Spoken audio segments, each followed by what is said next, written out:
When the moon starts to fall and a mean gas cloud calls, that's Deja Q. When Picard's wit is dry and Worf tells Q to die, that's Deja Q. When Q gets depressed and complains about how he's dressed, that's Deja Q. When Q insults the staff and then makes Data laugh, that's Deja Q. I guess maybe a mariachi song would have been more appropriate, but I don't speak Spanish. This is a review of the Star Trek The Next Generation episode Deja Q. If you have not seen this episode and you don't want to know what happens in it, be warned. Spoilers beyond this point. Q loses his powers, and it's a bad day for everyone, except us. The Enterprise has come to the planet Braille 4 to help the people there out with the small matter of their moon falling out of orbit. Seems kind of serious. It's such a big problem that Geordi's not really sure what to do about it. He tries pushing the moon into a higher orbit with the Enterprise's tractor beam, but that doesn't work. Then there's a strange, high-pitched sound from some unknown source, and after a few seconds of that, there's a familiar flash of light, and here's Q, floating sideways, bare-ass naked. After the opening credits, we find Q still on the bridge, now clothed in some generic gray jumpsuit. I guess he got dressed right there in front of everyone. That's an amusing thought, actually. Anyway, Picard and Riker seem convinced that Q is responsible for the moon's decaying orbit, but Q has no idea what they're talking about. He's not here for that. He's here because the rest of the Q continuum has finally had enough of his antics and kicked him out. He no longer has his godlike powers. He's been reduced to an ordinary, lowly, mortal human being. The crew doesn't believe Q's story. Worf suggests that if Q wants to convince them of his mortality, he should die. Picard decides to play along and treat Q like the normal human he claims to be, and orders Worf to throw him in the brig. Yeah, involuntary confinement. That's how we treat humans on this ship. While Q is locked up in the brig, and the crew continues to work on the falling moon problem, the Enterprise is probed by non-lethal radiation that scans the ship, then seems to localize itself in the brig above where Q is taking a nap. Later, Picard comes to visit Q on the brig. He still believes this is all part of some game Q is playing, but Q insists that he's telling the truth.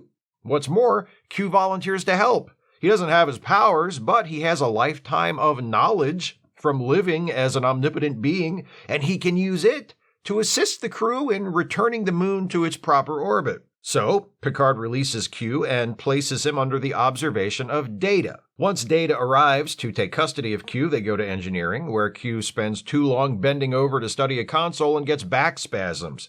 He also offers Geordi a helpful suggestion for how to solve the problem. Geordi can't alter the gravitational constant of the universe, as Q proposes, but he thinks he can alter the gravitational constant of the moon using the Enterprise's warp field, which would make it light enough so the Enterprise could push it using a tractor beam. Dr. Crusher shows up to treat Q's ailing back and also diagnoses his growling stomach as symptomatic of being hungry. Starfleet Medical's finest, baby! Right there! Q and Data go to 10 Forward, where Q has an unpleasant encounter with his old nemesis Guinan, who satisfies herself that Q is actually human by stabbing him in the hand with a fork, then tells Q he ought to get used to begging because it's the only way a pitiful excuse for a human like him will be able to survive. Then that radiation from earlier comes back. This time, there's a large cloud of blue gas floating in space near the Enterprise. The radiation enters the ship again and zeroes in on Q, enveloping him in some kind of force field until Geordi turns the shields up high enough to block it.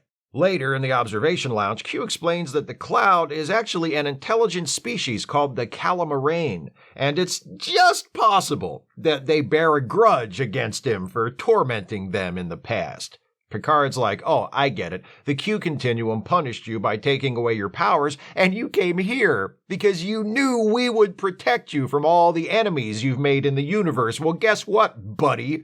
That ain't my job. As soon as we wrap things up here, I'm dropping you off at a starbase and they can figure out what to do with you. But as long as Q's here, he might as well continue to help out with the moon situation. So, Q and Data return to engineering, where Q spends his time sulking at a computer console while Geordi gives the orders and acts like he's in charge, which, as Data points out, he is.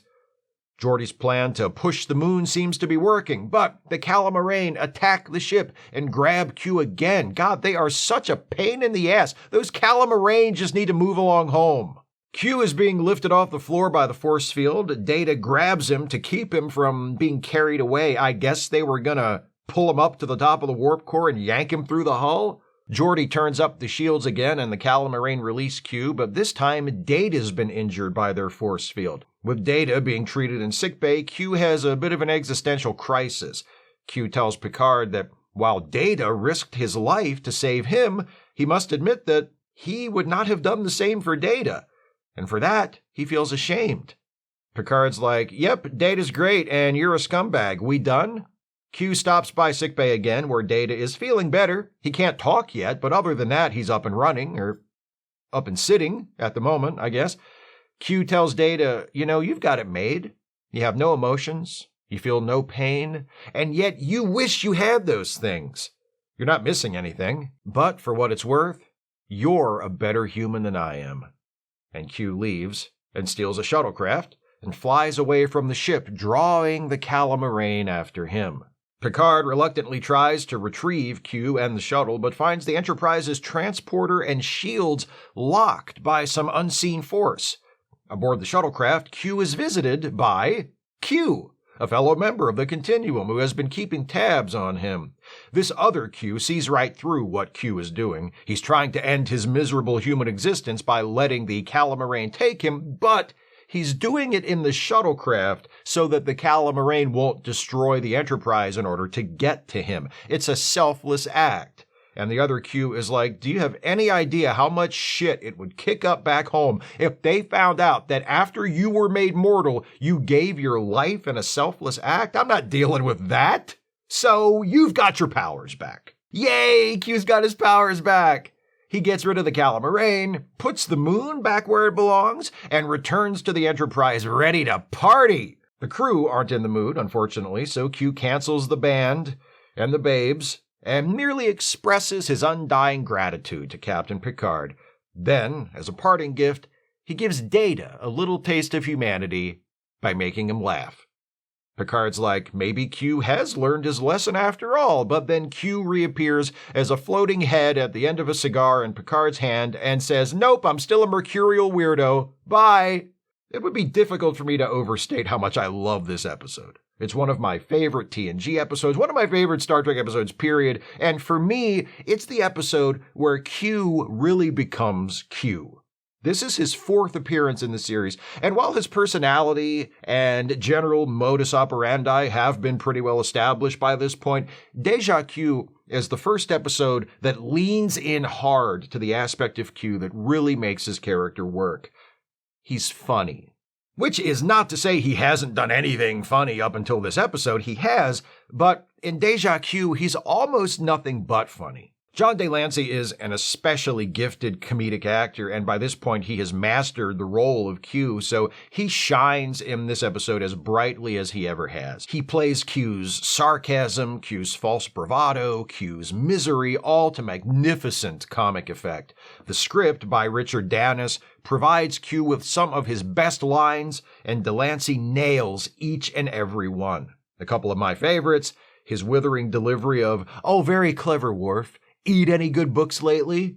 I also love his interaction with Data in the turbo lift when Data tells him if he wants to make it on the Enterprise, he'll have to learn to work in groups, and Q responds by complaining, "I'm not good in groups." It's difficult working in groups when you're omnipotent. It's not just Q or John de Lancey that makes this a great episode. The episode works as well as it does because not only is Q funny, he allows the rest of the cast to be funny too. There's chemistry between Q and several members of the TNG ensemble, and the character of that chemistry is unique to each pairing. Obviously, there's Picard and Q, always a good time. Well, actually, Season 2 of Star Trek Picard would beg to differ there, so let's go with almost always a good time. But most of the best bits in this episode belong to Data and Q. It winds up being an inspired pairing for a few reasons. Data is also a reliably funny character. Brent Spiner, like John Delancey, has great timing and solid comedic instincts. And the dynamic between the two characters in this episode puts each of them in a role to which they are unaccustomed. Q, usually the all-powerful prankster, is now a weak and frustrated human. Data, usually the one striving to understand humanity, is now the teacher, explaining human habits and social customs to Q.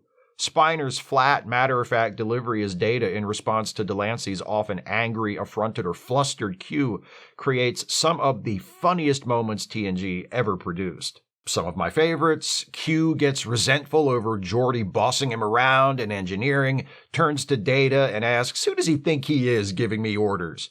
To which Data replies, without a trace of attitude or malice, "Geordi thinks he is in command here."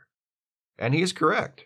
Or how about in 10 Forward, when Guinan bitterly reprimands Q for his history of tormenting weaker species? Q sarcastically responds, "From now on I'll do missionary work, okay?" And Data, completely in earnest, says, "That would be a most noble cause, Q." Or how could I leave out Q's final gift to Data? Spiner's laugh is brilliant, convincing, convulsive, unrestrained. But I also love the moment right before the laugh itself, when Data, who thinks he's guessed what Q is about to do, asks Q not to turn him into a human. And Q responds, No, I would never curse you by making you a human." There are also funny exchanges with Q and Geordi, Q and Riker, Q and Dr. Crusher, Q and Worf, but for me, this one is mostly the Q and Data show. What's really extraordinary about it is, not only is the Q and Data stuff funny, it also enables the episode to give Q a meaningful arc that takes him outside the typical boundaries of his character, but in a way that doesn't feel like a betrayal of that character. Q's newfound status as a vulnerable, relatively powerless human being has left him feeling confused and fearful. He admits as much to Picard when he reaches his lowest point before stealing the shuttlecraft. Q comes to envy Data, who has the same limitations as the humans on the ship, but doesn't feel them.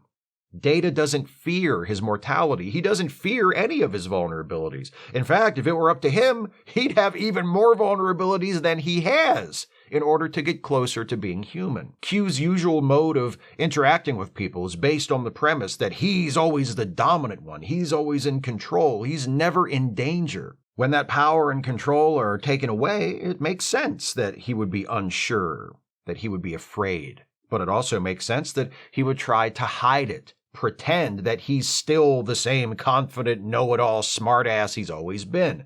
It feels like a natural outgrowth of his character. It's poignant, but it's also funny, which keeps it from becoming cloying. Look at the scene near the end when Q is on the shuttle and the other Q drops in. Their conversation makes it explicit that Q is trying to sacrifice himself for the good of the Enterprise. He wants to die to end his suffering as a human, and he knows the Calamarain will kill him first chance they get, but he doesn't want Picard, Data, and the others to die too, trying to protect him. It's a very uncharacteristic act for Q, but it makes sense in the context of the experience we've just seen him have. And when Q and other Q talk about it, they treat it not as an act of great courage and significance, but as an inconvenience. Oh, you just had to go do a selfless act right before the end, didn't you? And, of course, that flippant attitude regarding something that is actually an act of courage and is actually a very significant development for Q as a character is inherently funny. And by the way, since I haven't mentioned it yet, the other Q is played by Corbin Burnson, and he's fantastic in his one scene, playing up how uncomfortable and slightly baffled he is by his human form, and playing off of John Delancey just perfectly, creating between the two of them an impression of the Q continuum as easily bored, innately self-interested, yet feeling a reluctant sense of responsibility for the many lesser beings with whom they share the universe. Definite Greek god vibes. It's classical in a quippier, more contemporary sort of way. What's not to love about this one? It lets us see different sides of Q, making him funnier and more human and relatable than ever before. It's a showcase for the regular cast and for one of the franchise's best recurring characters, and it's absolutely hilarious. One of my favorite episodes ever. And yet, incredibly, I would not say this is the best Q episode. I will review that episode in this batch, but it is still to come. Little teaser there for you. Those are my thoughts on Deja Q. What do you think of this episode? Please share your thoughts with me in the comments. If you'd like to support this channel, and I sure wish you would, if you can afford it, you can do so by becoming a patron at patreon.com/Steve Shives, becoming a channel member by clicking the join button, or by making a one-time gift by clicking the thanks button, or via PayPal or Venmo. Links are in the description. Please come back next week for another retro review. Next time, I continue my look at Q episodes with a review of a show from TNG's 4th season, Cupid. See you then. Thanks for watching, and take care, everybody.